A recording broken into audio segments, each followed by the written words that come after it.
भी याद दिलाते हैं। और बाबा ने आज बहुत कड़ी निंदा की हमारे विकारों की। बाबा कहते बच्चे गुस्सा आता है तो क्यों भूखते हो? गुस्सा नहीं करना चाहिए, गुस्सा भी नहीं करना चाहिए। बाबा ने कहा निंदा भी नहीं मैं करो। बहुत धारणा युक्त मुरली है, बहुत कड़े शब्द यूज किए बाबा ने आज। तो इस तरह से कलकत्ता के बारे में भी बताया है। तो ज़रूर उस टाइम कुछ हुआ होगा क्योंकि साकार मुरली है ना। और अभी भी थोड़े हालत ऐसे थोड़ी कड़क ही है वहाँ पे, क्योंकि हमें हमारे विश्वविद्यालय को थोड़ा सा रोक टोक लगा रहे हैं कलकत्ता में भी। तो इस हिसाब से थोड़ा सा तो इस हिसाब से मतलब रोक टोक माना परमिशन लेना पड़ रहा है। आसानी से परमिशन नहीं देना, कहीं पे कुछ प्रोग्राम करना है तो उसमें थोड़ा सा पॉलिटिक्स ऐसे। तो इस तरह से है। लेकिन बाबा तो बोलता है बच्चे मैं तो सबको लेने आया हूँ, जाएंगे ज़रूर सब। तो कैसे जाना है तुम्हारे ऊपर है, इज्जत से जाना है क्या तड़प तड़प के जाना है, उसके लिए मैं रोज़ सिखा रहा हूँ। तो इस तरह से बाबा कहते जाएंगे तो सब। और फिर बाबा ने कहा मीठे बच्चे तुम सब जानते हो तुम ही देवी देवता बन रहे हो। तो बाबा कहते हैं मंदिर के लायक बनते टाइम मूर्ति को थोड़ा सा घाव तो सहना पड़ेगा है ना, लेकिन हर घाव को गिफ्ट समझो, क्योंकि वही घाव तुम्हें मूर्ति बना रहा है। तो इसीलिए कोई भी परिस्थिति आती है तो डरो नहीं, हिम्मत से सकारात्मक छोड़ो नहीं। और बाबा मेरे साथ है तो मुझे कोई हरा नहीं सकता, इसी भाव से रहना है। तो आइए अपने भ्रुकुटी के सिंहासन पर मैं आत्मा राजा स्वराज्य अधिकारी स्वधर्म में स्थित होकर मुरली सुनिए। प्राणेश्वर बाबा सामने बैठे हैं। आज है 23/11/2024। महावाक्य है मीठे बच्चे देही अभिमानी बनकर सर्विस करो। तो हर कदम में हाँ जी देही अभिमानी बन के, क्योंकि बाबा का ही सब कुछ है और बाबा करा रहा है, हमारा तो कुछ है ही नहीं। तो कैसे मैं रखना है? मैं तो बाबा का सर्वेंट हूँ, मैं बाबा का सेवक हूँ। बाबा मेरे से करा रहा है, उसने मुझे निमित्त बनाया, यही मेरे लिए कितना परम भाग्य है। तो मीठे बच्चे देही अभिमानी बनकर सर्विस करो तो हर कदम में सफलता मिलती रहेगी। प्रश्न किस स्मृति में रहो तो देह अभिमान नहीं आएगा? उत्तर सदा स्मृति रहे कि हम गॉडली सर्वेंट है, ईश्वरीय नौकर है। तो घर में भी जो भी कार्य है, किसी की माँ है, किसी की बहन है, किसी की पत्नी है, तो वो कार्य मुझे बाबा ने दिया है उनकी सेवा करने के लिए। मैं हर कोई मेरे साथ रिश्तेदार है, वो मेरा आत्मा भाई है, उसके सेवा के लिए बाबा ने मुझे रखा। इसी भाव से करो तभी उसमें सफलता मिलेगी। बाबा कहते हैं बच्चे प्रश्न में किस स्मृति में रहो तो देहाभिमान नहीं आएगा? उत्तर सदा स्मृति रहे कि हम गॉडली सर्वेंट हैं। सर्वेंट को कभी भी देहाभिमान नहीं आ सकता। जितना जितना योग में रहेंगे ना तुम, उतना देहाभिमान टूटता जाएगा। 2 प्रश्न हैं। देह अभिमानियों को ड्रेस अनुसार कौन सा दंड मिल जाता है? उत्तर देह अभिमानियों को ड्रामा, माना किसी को है ना मेरे पास बहुत पैसा है, मैं ही सब कुछ समझदार हूँ, मेरे पास ही ज्ञान है, मैं ही करने वाले, जिसका अहंकार ज़्यादा है उसके लिए बाबा कहते हैं देह अभिमानियों को ड्रामा अनुसार कौन सा दंड मिल जाता है? उत्तर उनकी बुद्धि में यह ज्ञान बैठेगा ही नहीं। साहूकार लोग में धन का कारण अभिमान बहुत रहता है, इसीलिए वह इस ज्ञान को समझ ही नहीं सकेंगे। यही दंड है, क्योंकि इस जन्म में भले बहुत धन है लेकिन भगवान को नहीं पाया तो क्या लेके जाएगा? गरीबी बन के जाएगा ना, क्योंकि धन तो साथ में जाएगा ना। धन तो मिला तो ये पिछले जन्म का कुछ अच्छा कर्म किया होगा उसलिए मिला है। तो ये जीवन ही पिछले जन्म का हिसाब है, और आप भी क्या करेंगे वो अगले जन्म के लिए मिलेगा। तो इस तरह से बाबा कहते हैं धन के कारण देह अभिमानी, उसको अभिमान बहुत रहता है, इसलिए वह इस ज्ञान को समझ नहीं सकते। यही दंड मिल जाता है। बाप को नहीं समझा, ज्ञान को नहीं समझा, स्वयं को नहीं समझा तो कहाँ पुण्य प्राप्ति हुई? फिर कुछ भी कर्म अच्छा नहीं हुआ, एक भी कर्म गुणों के अंदर स्थित होकर नहीं हुआ, ना देखना, बोलना, स्मृति, कृति, वृत्ति, दृष्टि, समर्ति कुछ भी नहीं हुआ, सारा कुछ विकारों के वश होकर देह के अभिमान में हुआ तो विनाश होने वाला है। तो बाबा ने कहा इसीलिए ये ज्ञान को गरीब सहज समझ लेते हैं और अपना भाग्य उज्जवल जन्मों जन्मों के लिए बनाते हैं। ओम शांति। रूहानी बाप ब्रह्मा द्वारा तुम्हें राय देते हैं, याद करो तो तुम भी यह देवी देवता बनेंगे, सतो प्रधान बन अपने पैराडाइज राज्य में प्रवेश करेंगे। यह सिर्फ तुमको नहीं कहते हैं, परंतु यह आवाज़ तो सारे भारत बल्कि विलायत में भी जाएगा। सबके पास भगवान का आवाज़ जाएगा। बहुतों को साक्षात्कार भी होगा। किसका साक्षात्कार होना चाहिए सबको? ब्रह्मा का होगा। फिर उसके अंदर शिव बाबा है, क्योंकि लाइव देखने से समझेंगे नहीं, ब्रह्मा देखने से समझेंगे कि ये ब्रह्मा कुमारी वाले हैं। किसका साक्षात्कार होना चाहिए? वह भी बुद्धि से काम लेना चाहिए। बाप ब्रह्मा द्वारा ही साक्षात्कार करा रहे हैं और बाप ब्रह्मा द्वारा ही साक्षात्कार करा कर कहते हैं, हे आत्माओं, प्रिंस बनना है तो जाओ ब्रह्मा व ब्राह्मणों के पास जाओ। तो बाबा कहते मैं साक्षात्कार मैं कराता हूँ, लेकिन क्या कहता हूँ आत्माओं को? ब्रह्मा को दिखा के जाओ जाओ तुम राजा बनने वाले हो। तो इसीलिए किसके पास जाओ? ब्रह्मा कुमारी के पास जाओ, ब्रह्मा के पास जाओ, ब्राह्मणों के पास जाओ। ऐसे साक्षात्कार कराता हूँ। ऐसे साक्षात्कार हुआ है। यहाँ पे प्रतीक सेंटर करके है, मुसलमान है भाभी। तो भाभी बताते हैं कि वो बहुत बीमार रहते थे, तो उनके कान में आके कोई बोलता था बुड्ढा जैसे, तो ब्रह्मा से उनको आवाज़ आता था, जाओ आप ठीक हो जाओगे, ब्रह्मा कुमारी के पास जाओ, ब्रह्मा कुमारी के पास जाओ। वो तो मुसलमान, उसके धर्म वाले तो कितना उसको फिर तकलीफ दिया, लेकिन उसने फिर नहीं छोड़ा बाबा को। तो यहाँ भी सेंटर बनाया है और उसका कुसोमोई कहीं रहती है दूसरी सिटी में, उधर भी उन्होंने सेंटर बनाया है। तो इस तरह से साक्षात्कार होता है। और कितने जनों के अनुभव है कि बाबा का आवाज़ आता है। जैसे सुजाता बहन का भी है, क्योंकि मुझे ज्ञान समझ में नहीं आ रहा था, 4 महीने हो गए थे, मुरली नहीं समझ में आती थी। तो बाबा रात के 2 बज गए थे और अशुद्ध आहार खा के सो गए थे, लहसुन प्याज अंडा बिंडा सब कुछ। और फिर उल्टी जैसा हुआ रात को, इसलिए नींद खुल गई 2 बजे ही। और फिर उल्टी करके आके बेड पे बैठ गई और आंखें बंद थी, और फिर ऐसे आंखें खोली थोड़ी कि ताकि सो जाओ करके। अभी तो दरवाजे के पास ही ब्रह्मा बाबा, लाइट का शरीर सेम यही था, ऐसे ही हाथ जोड़ा हुआ। तभी मुझे मालूम नहीं था ये ब्रह्मा है, मैंने कभी देखा नहीं था ऐसे। उसके बाद फिर कुछ समझ में नहीं आया कौन आया था क्या आया था, वो मेरे को देख रहा था और 1 सेकंड में गया। उसके बाद ज्ञान में चलते गए। फिर 1 साल के बाद मधुबन गए, तभी फिर पांडव भवन में गई। पांडव भवन में बाबा का मुख्य स्थान है। बाबा ने वहाँ ही तपस्या किया, वहाँ ही शरीर छोड़ा और वहाँ ही उनका शरीर को सब कुछ किया हुआ है। उधर है शांति स्तंभ है। तो वहाँ जाने के बाद हिस्ट्री हॉल में गई। तो जाने के बाद अभी भी मन, अभी तक शुद्धि होने में टाइम लगता है ना, तो मेरा मन कहते क्या फ़र्क है इसमें, बाबा मिलन में आते इतना खींच के सब आते, क्या है इधर, सब तो सेम ही है, मंदिर जैसा ही लग रहा है। तो जैसे ही बाबा की तरफ देखा, फ़ोटो की तरफ, तो आवाज़ आ रहा है, मैं तुझे मिलने आया था ना। मैंने बोला है ये कैसे आवाज़ आ रहा है? तो ध्यान से देखा तो फ़ोटो को देख के स्मृति आई, ये तो मैंने लाइट में देखा है। तब भी पता चला कि मुझे साक्षात्कार से बाबा ने दृष्टि दी थी, तब से ज्ञान थोड़ा थोड़ा समझ में आने लगा था। तो बाबा ऐसे साक्षात्कार कराते, लेकिन ब्रह्मा द्वारा कराते हैं। सो बाबा कहते बच्चे, बाप ब्रह्मा द्वारा ही साक्षात्कार करा कर कहते हैं बच्चों को, प्रिंस बनना है ना तो जाओ ब्रह्मा व ब्राह्मणों के पास जाओ। यूरोप वासी भी इनको समझना चाहते हैं।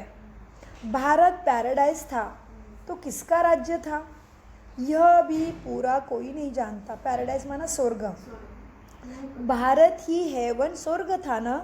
अभी तुम्हें सबको समझाना है और तुम समझ भी रहे हो ना, तो तुम्हें सबको समझाना है। फिर से पैराडाइज धरती पे आ रहा है। तो स्वयं को और अपने पिता को ज़रूर जानो, उसको अपना मन दे दो, तो वो तुम्हें जो चाहिए वो बना के सुख शांति भी दिलाएगा। वो सबको समझा दो। यह सहज राजयोग है जिससे भारत स्वर्ग हेवन बनता है। विलायत वालों को फिर भी बुद्धि कुछ अच्छी है। विलायत वाले म्हणजे को मतलब कौन? परदेसी। विलायत वालों की बुद्धि कुछ थोड़ी अच्छी है, वह झट समझेंगे। तो अब सर्विसेबल बच्चों को क्या करना चाहिए? उन्हों को ही डायरेक्शन देना है। बच्चों को प्राचीन राजयोग सिखलाना है। तुम्हारे पास म्यूजियम, प्रदर्शनी आदि में बहुत आएंगे। ओपिनियन लिखते हैं ना, वो आने के बाद अपना मत लिखते हैं, अनुभव लिखते हैं कि यह बहुत अच्छा कार्य कर रहे हैं, परंतु खुद समझते नहीं हैं। थोड़ा कुछ टच होता है तो आते हैं, फिर भी गरीब अपना अच्छा भाग्य बनाएंगे और ज्ञान को समझने का पुरुषार्थ भी अच्छा करेंगे। साहूकार को तो पुरुषार्थ करने का समय ही नहीं। देह अभिमान और देह का अभिमान भी बहुत है। तो ड्रामा अनुसार जैसे बाबा ने दंड दे दिया है, फिर भी उन द्वारा आवाज़ कराना पड़ता है। तो कोई बड़ा आदमी आता है बाबा के पास, तो उसके पेपर में जाता है, न्यूज़ में जाता है और बताते कि ये हमारे पास आके गया। तो बड़े आदमी के द्वारा आवाज़ तो कराना पड़ता है कि भाई भगवान के पास ये भी आया था। विलायत वाले तो ये नॉलेज चाहते हैं, सुनकर बहुत खुश हो जाते हैं।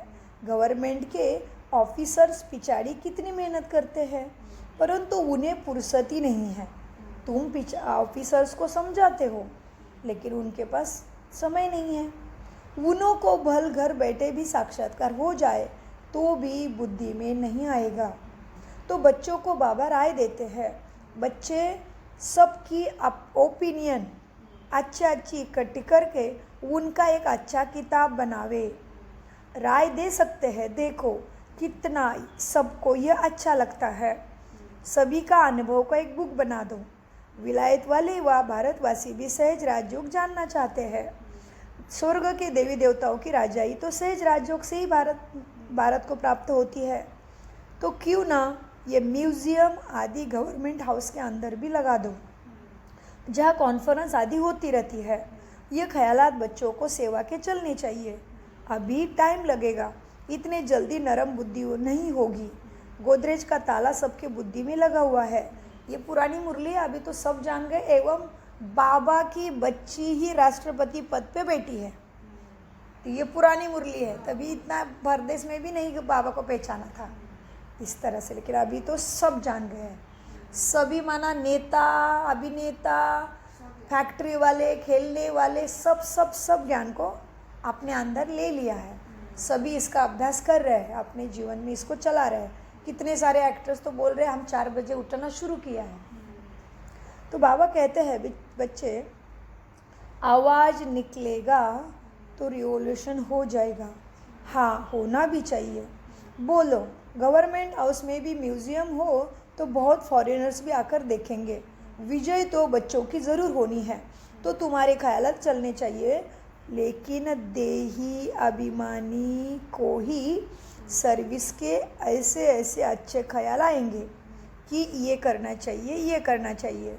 जो विचारे सबको मालूम पड़ जाए, जो विचारों दुखियों को भी मालूम पड़ जाए कि सुखदाता आया है। बाप से वर्षा लेवे सभी को मालूम पड़े। हम लिखते भी है, बिगर कोई खर्चा आओ राजपद ले लो भगवान से। तो अच्छे जो बच्चे आते हैं उनको राय देते हैं। डिप्टी प्राइम मिनिस्टर ओपिनियन करने आते हैं। डिप्टी प्राइम मिनिस्टर भी बातचीत करने आते हैं। प्राइम मिनिस्टर, प्रेसिडेंट भी आएंगे, क्योंकि उन्हों को भी जाकर बताएंगे कि यह तो बहुत वंडरफुल नॉलेज है। सच्ची शांति तो ऐसी स्थापना होनी है ना, जजता है, समझानी भी है, समझाना भी ज़रूरी है। आज नहीं किसी को पसंद आएगा ज्ञान, कल तो ज़रूर आएगा, लेकिन समझाते सबको हमें रहना है। बाबा कहते हैं बच्चे, बाबा कहते रहते हैं, बड़े बड़े आदमियों के पास ज़रूर जाओ, उनको समझाना है।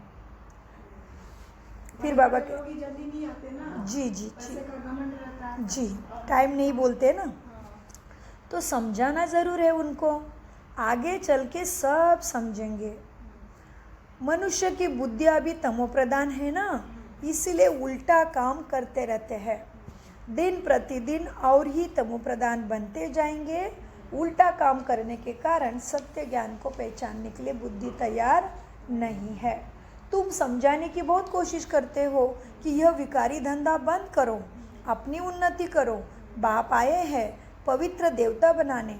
आखिर वह दिन भी आएगा जो गवर्नमेंट ऑफिस में भी, गवर्नमेंट हाउसेस में भी तुम्हारे म्यूजियम ज्ञान के होंगे। बोलो, खर्चा तो हम अपना करते हैं, बस गवर्नमेंट तो कभी पैसा नहीं देगी। तुम बच्चे कहेंगे हम अपने खर्चे से ही गवर्नमेंट ऑफिस में सेवा करेंगे, म्यूजियम लगा देंगे। एक बड़े बड़े गवर्नमेंट हाउस में हो जाए ना म्यूजियम, तो फिर सब में हो जाएगा। समझाने वाला भी ज़रूर चाहिए, समझाने वाले बच्चे भी तैयार ज़रूर चाहिए। उनको कहेंगे टाइम मुकर्रर करो, तो कोई आकर रास्ता बतावे। बिगर कौड़ी खर्चे जीवन बनाने का रास्ता हम बताएंगे।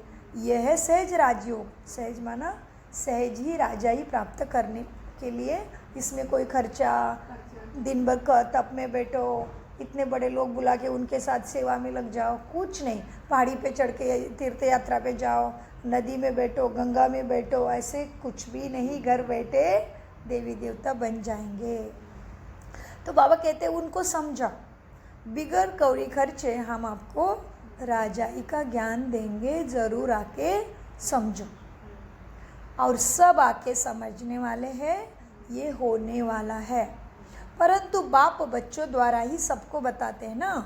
अच्छे बच्चे जो है ना, अपने को महावीर समझते हैं ना, उनको ही माया भी पकड़ती है, क्योंकि मंजिल भी ऊंची है। बड़ी खबरदारी रखनी है। क्यों बोला बाबा ने ऐसे? क्योंकि बड़े बड़े बच्चों को भी कैंसर, कोई भी बीमारी आ सकती है, तो डरना नहीं है। इसलिए बोला है कि जो महावीर बच्चे हैं उनको माया भी पकड़ती है और उनको ऊंची सेवा भी करना है, क्योंकि उनकी अभी ताकत इतनी है ज्ञान की। इसलिए तो बड़े बड़े बच्चे हैं, अपने को महावीर समझते हैं, उनको ही माया पकड़ती है, क्योंकि मंजिल बड़ी ऊंची है ना, तो बड़ी खबरदारी रखनी है। बॉक्सिंग माया की कम नहीं है, बड़े तो बड़े बॉक्सिंग है ना। रावण को जीतने का युद्ध का मैदान यही है। थोड़ा भी देह का अभिमान न आए, नहीं तो रावण खुद ही जीत जाएगा। तो तुम्हें आत्मा अभिमानी रहना है, आत्मा का अभिमान रखना है। थोड़ा भी देह का अभिमान ना आए कि मैं तो ऐसा ऐसा सर्विस करता हूँ, मुझे तो ये आता है, मैं तो ये हूँ वो हूँ, नहीं, घमंड नहीं। हम तो केवल भगवान के नौकर हैं, हम गॉडली सर्वेंट है। यही सदा स्मृति में रहे। बाबा करा रहा है, हम कर रहे हैं, हमारा कुछ भी नहीं। हमारी ताकत क्या है? वो उतनी है क्या? कुछ भी नहीं। बाबा करा रहा है, हम तो उसने हमें चुना है, तो हम गॉडली सर्वेंट है। हमको सबको पैगाम देना है। इसमें बच्चों को बड़ी गुप्त मेहनत करनी है। इसमें गुप्त मेहनत बहुत है बच्चे, पुरुषार्थ में गुप्त मेहनत खूब है, बहुत है। तुम ज्ञान और योग बल से अपने को समझाते हो, इसमें गुप्त रह, अपना विचार सागर मंथन कर, तभी नशा चढ़ेगा। ऐसे प्यार से समझाएंगे। बेहद के बाप का वर्षा हर कल्प भारतवासियों को मिलता है। 5000 वर्ष पहले ही लक्ष्मी नारायण का राज्य था, अभी भी स्थापन हो रहा है। तो देही अभिमानी बन बच्चों को सबको समझाना है।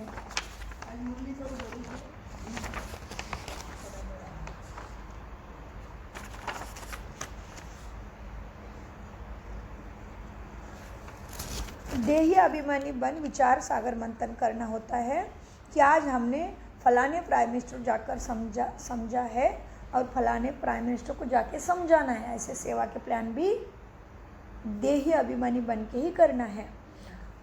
उनको दृष्टि दे तो साक्षात्कार भी हो सकता है। तुम दृष्टि दे सकते हो बच्चे, लेकिन कैसे, कौन बच्चा दृष्टि दे सकता है वो बताया आगे।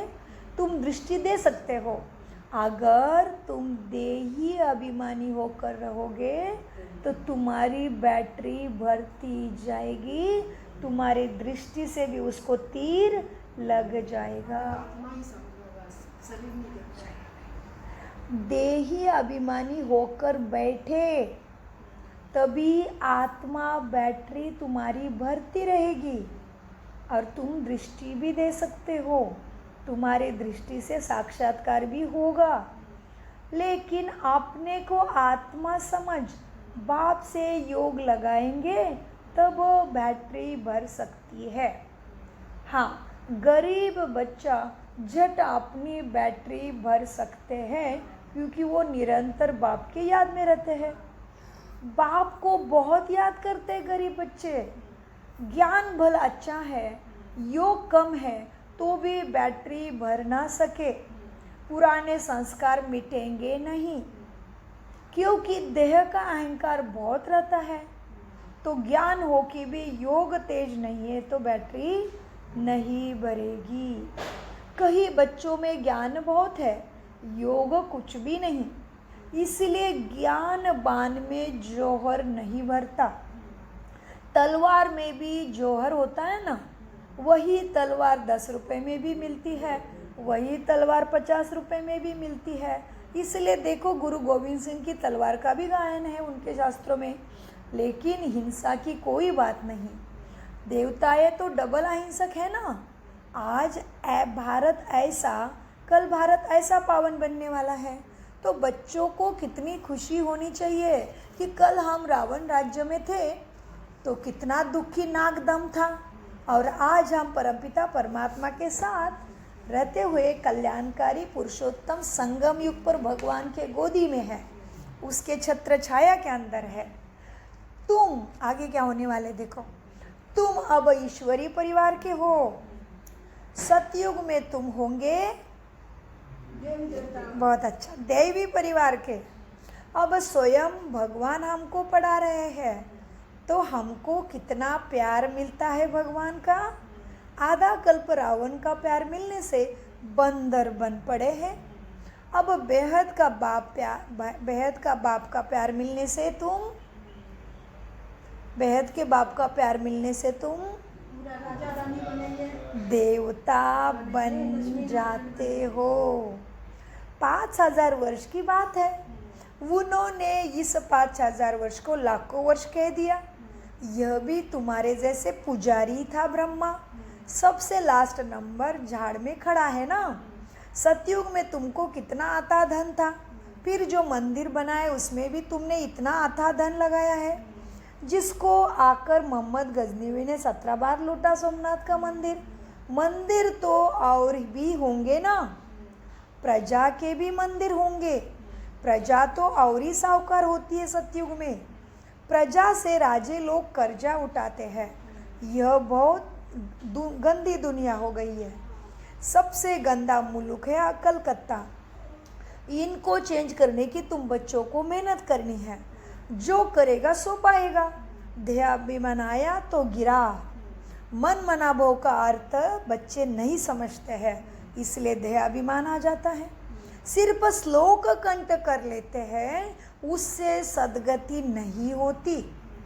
ज्ञान तो उनमें ना हो सके, सिवाय तुम ब्राह्मणों के किसी के अंदर ज्ञान नहीं है, तो कितने भी श्लोक कंठ कर लो देवता नहीं बनेंगे, दुख भी नहीं मिटेंगे।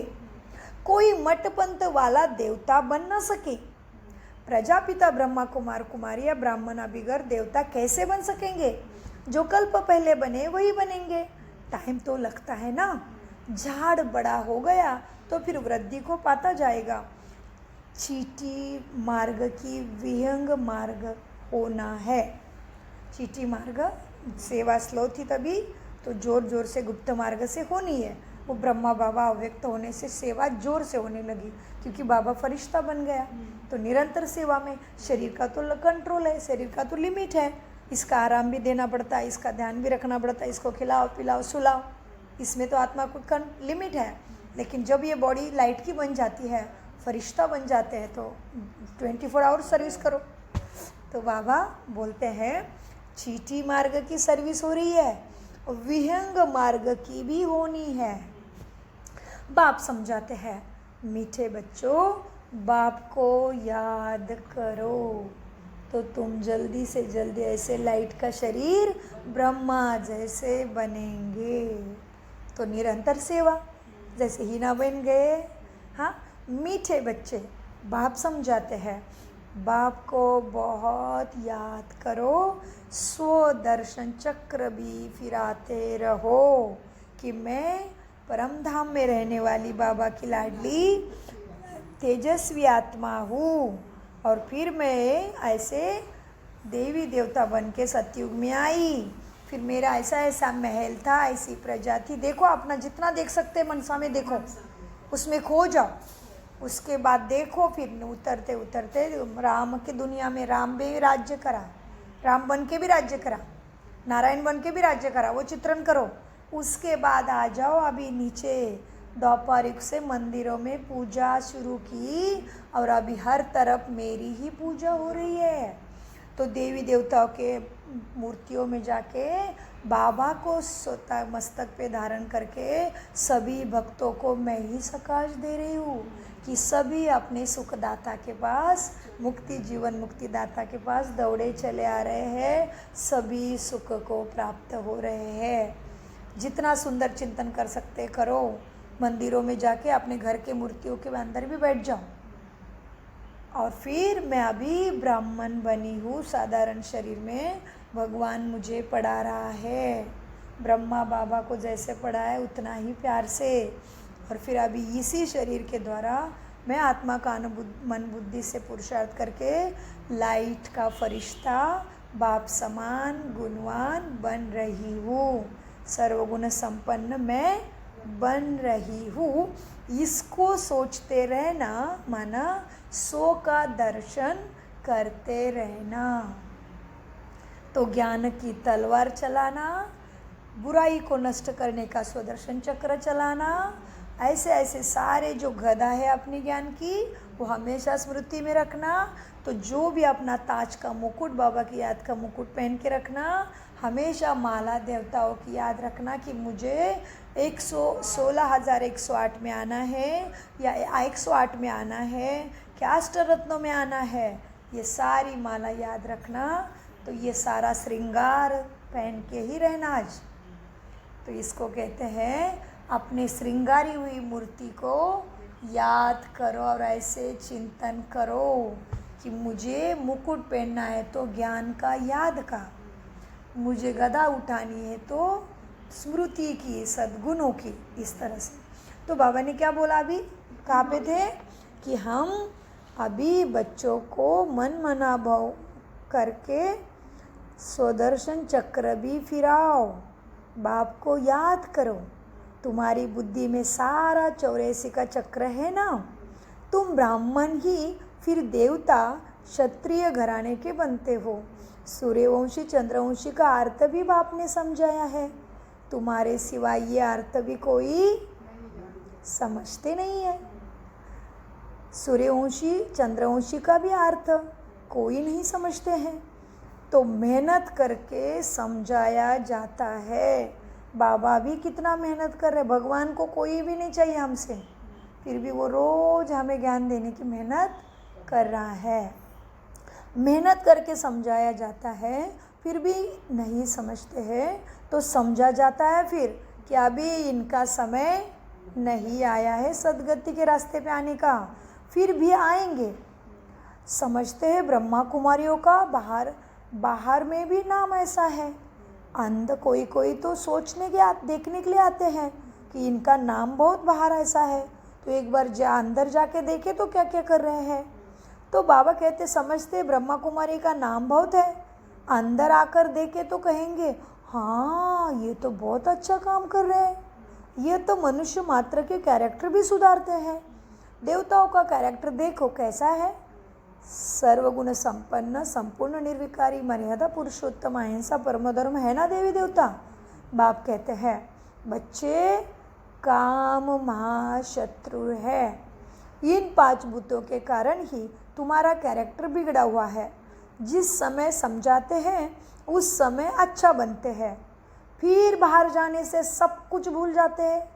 तभी तो कहते हैं 100 करे श्रृंगार। किसी को पता है ये कहावत? नहीं ना, 100 करे श्रृंगार। तो बाबा ने आगे कुछ कहावत बोली है। यह बाबा गाली नहीं देते हैं, लेकिन समझाने के लिए तुम्हें समझाना पड़ता है, क्योंकि यहाँ आने से तो ज्ञान समझते हैं, बाहर जाने से भूलना नहीं है। काम महाशत्रु को अपने ऊपर अटैक करने नहीं देना है। अभी काम महाशत्रु माना हर चीज़ की कामना भी है कि मेरे साथ अच्छे से रहो, मुझे सब अच्छा मिलना चाहिए, मेरे को ये चाहिए, मेरे साथ अच्छा बात करो, मुझे ये दे दो, मुझे उधर जाना है, मुझे यही खाना है, ये ठीक होना चाहिए, ये ऐसा ही चाहिए, या ऐसा क्यों हुआ। बहुत सारी कामना है मनुष्य की। तो उस महाशत्रु से बचना है, तभी फिर आत्माभिमानी ज़रूर बनेंगे और प्राप्ति निश्चित फिर हमारी ही है। तो बाबा कहते बच्चे काम महाशत्रु है, इसलिए बाबा कितना समझाते हैं, बाहर जाके सब भूल जाते हैं।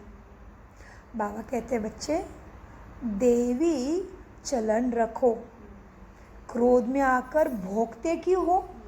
स्वर्ग में क्रोध होता है क्या? बाप कुछ भी सामने समझाते थे, कभी भी गुस्सा नहीं आता था। बाबा सब रिफाइन करके ज्ञान समझाते हैं। ड्रामा कायदे अनुसार चलता रहता है ना, ड्रामा में कोई भूल नहीं है, अनादि अविनाशी बना हुआ है। तो बाबा ने क्या बोला, क्रोध में आकर भोगते क्यों हो, बंदर जैसे चाल क्यों है? ये सब हमारी विकारों ने हमारी वृत्ति, हमारी कृति, हमारे कर्म ऐसे बना दिए। इसलिए मनुष्य ने कहा बहुत पाप करोगे तो जानवर की योनि में जाना पड़ेगा, क्योंकि जानवर की योनि में तो नहीं जाएंगे, लेकिन जानवर जैसा बुरा व्यवहार करके बहुत पापी बनेंगे, और पापी बनने से फिर जानवर को जो बीमारी नहीं वो तुम्हें लगेगी। दिमाग का संतुलन खोने से पागल हो जाएंगे, फिर कुछ गंदी बीमारी आएगी। तो ये क्या हुआ, जानवर से भी बुरा हाल हुआ ना। जानवर को है कोई बीमारी आजकल? जानवर को छाती का कैंसर हो रहा है क्या? पेट का कैंसर हो रहा है क्या? उसको अटैक आ रहा है क्या? उसको टीबी कोरोना लग रहा है क्या? कुछ नहीं। तो इसीलिए आप मनुष्य को कहीं ना कहीं डर लग जाए, इसलिए बोला जानवर जैसे बन जाओगे, इसलिए दूसरे को दुख नहीं देना। इसलिए बाबा ने बोला तुम्हें जब क्रोध आता है तो तुम कुत्ते जैसे ही लगते हो, तो क्रोध भाव तो नहीं करना है, क्रोध नहीं करना है। तो बाबा ने कहा बच्चे देखो, बाबा तो तुम्हें रिफाइन करके समझाते ज्ञान, ड्रामा कायदे अनुसार चलता रहता है ना, ड्रामा में कोई भूल नहीं है, अनादि अविनाशी बना हुआ है। जो एक्ट अच्छी चलती है, फिर भी तुम 5000 वर्ष के बाद भी अच्छी एक्ट करोगे। कोई कहते हैं यह पहाड़ी टूटी फिर कैसे बनेगी? तो नाटक देखो, महल टूटे फिर नाटक रिपीट होगा, तो वही बने हुए महल देखेंगे। इसीलिए कोई भी कर्म करते टाइम हमेशा याद रखो कि अभी मैं अच्छा करूँगा तो हमेशा ही अच्छा ही करूँगा, नहीं तो अभी मेरे से खराब हुआ तो हर कल्प में भी वही होगा। इसलिए क्या करना पड़ेगा, आत्मा अभिमानी बनने का अटेंशन रखना पड़ेगा, क्योंकि यह हूबेहूब रिपीट होता रहता है। समझने की भी ब्रेन चाहिए। क्या बोला बाबा ने? क्या? ब्रेन, इंग्लिश शब्द यूज किया, बुद्धि, दिमाग। समझने के लिए भी ब्रेन चाहिए। जो अच्छी एक्ट चलती है फिर 5000 वर्ष के बाद होगी। कोई कहते हैं यह पहाड़ी, फिर बाबा कहते हैं अब देखो, कोई कहते हैं, कोई की बुद्धि में बैठना बड़ा मुश्किल होता है। वर्ल्ड की हिस्ट्री ज्योग्राफी है ना, राम राज्य में इन देवी देवताओं का राज्य था, उन्हों की पूजा होती थी ना। तो बाप ने समझाया है तुम ही पूज्य और तुम ही पुजारी बनते हैं। हमसों का अर्थ भी अच्छे से समझाया बच्चों को कि तुम ही वो हो जो उतरती कला और चढ़ती कला में जाते, मतलब हम ही है, हम ही पूज्य, हम ही पुजारी। ये चक्र है। तो बाबा कहते मैंने हमसो का सोहम का अर्थ भी बच्चों को समझाया है। हम सो देवता थे कल, फिर हम क्षत्रिय बने, फिर क्षत्रिय से अभी देवता बन रहे हैं। बाजुले का खेल है ना।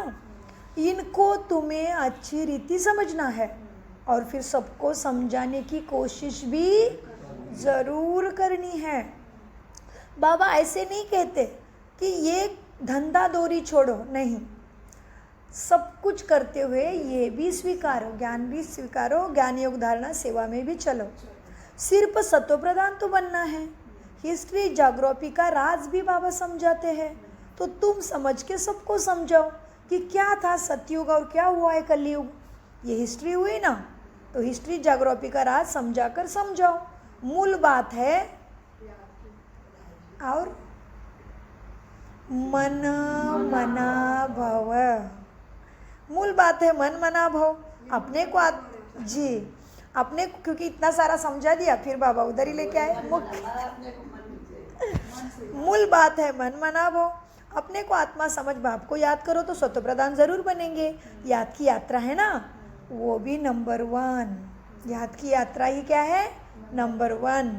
मूल बात है मन मना भव। बाप कहते हैं मैं सब बच्चों को जरूर साथ ले जाऊंगा। जो समय होते हुए समझे तो ठीक है, नहीं तो धर्मराज के डंडे।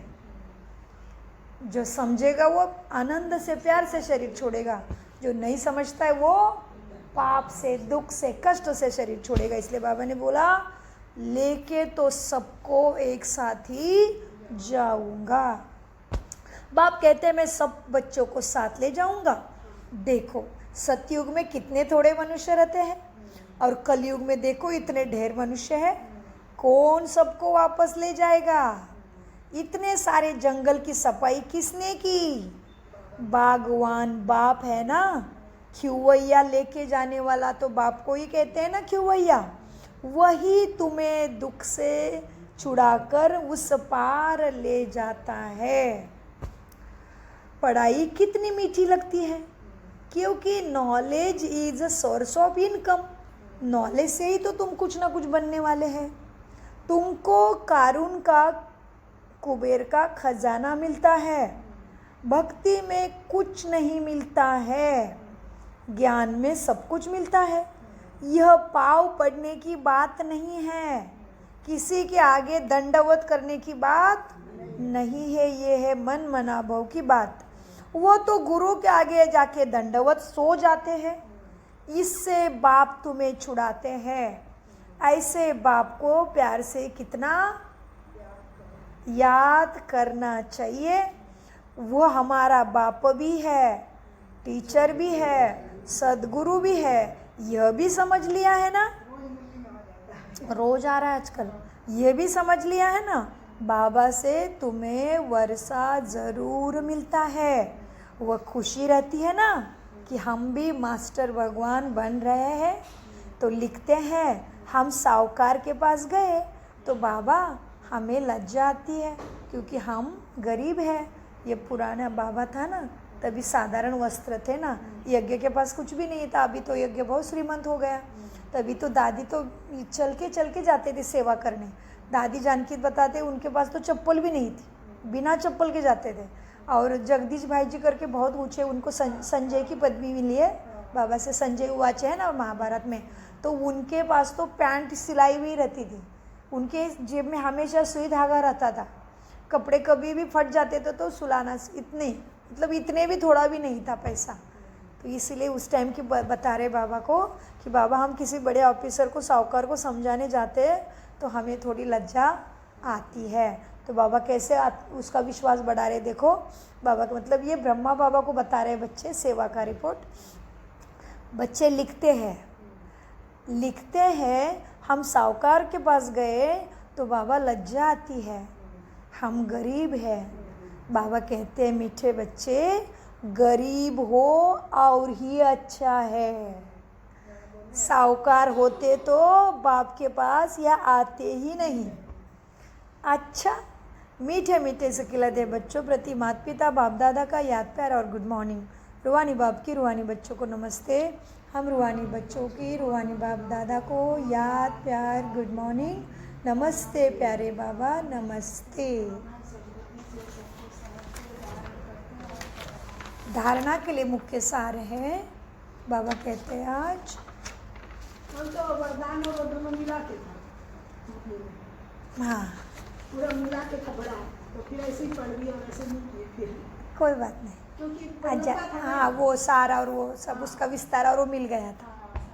बहुत अच्छा, कोई बात नहीं। आप सेवा बहुत अच्छी कर रहे हो और बाबा ने सेवा में निमित्त बनाया, मतलब डेफिनेटली पुरुषार्थ अच्छा है, क्योंकि ये अंदर की बात है। ये और दूसरे के सत्संगों जैसे दिखाने की बात नहीं है। ये जो अंदर से सच्चा चल रहा है उसको भगवान आगे ज़रूर बढ़ाएगा।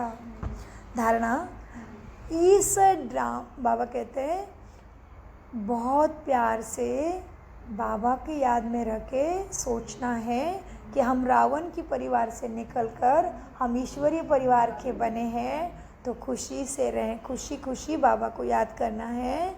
माया के हवाले नहीं होना है और अभी बहुत याद रखना है कि हम देवता बनेंगे।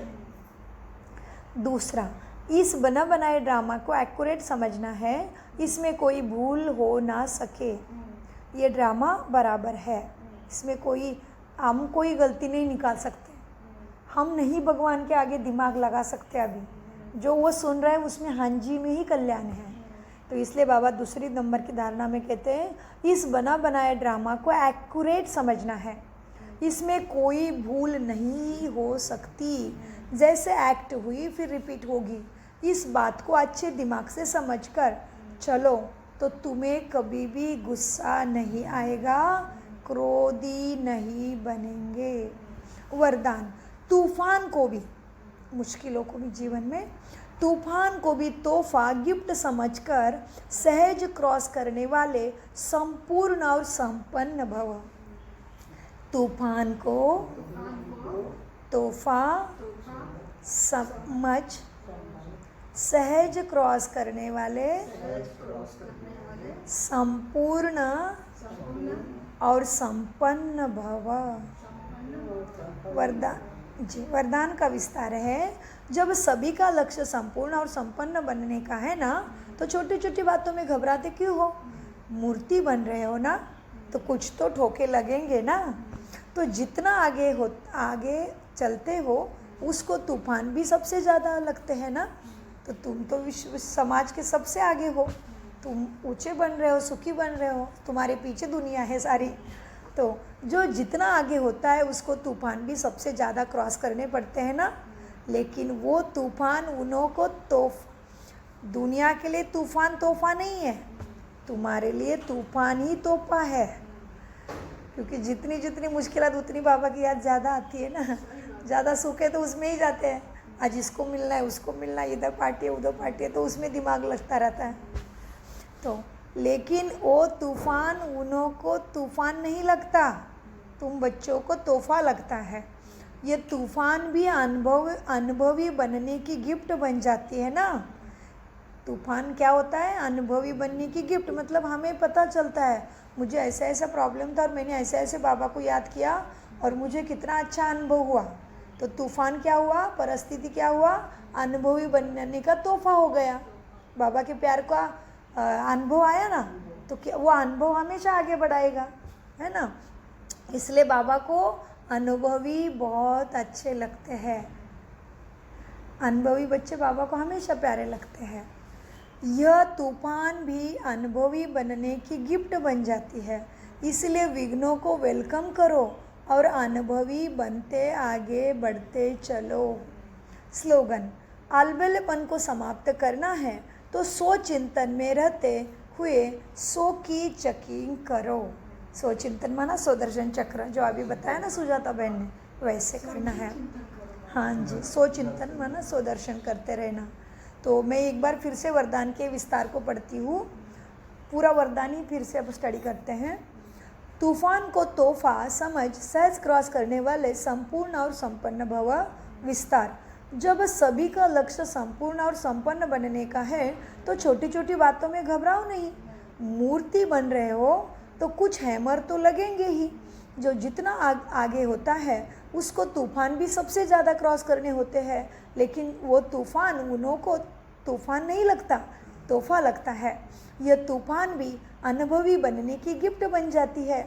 इसलिए विघ्नों का वेलकम करो, उसे घबराओ नहीं।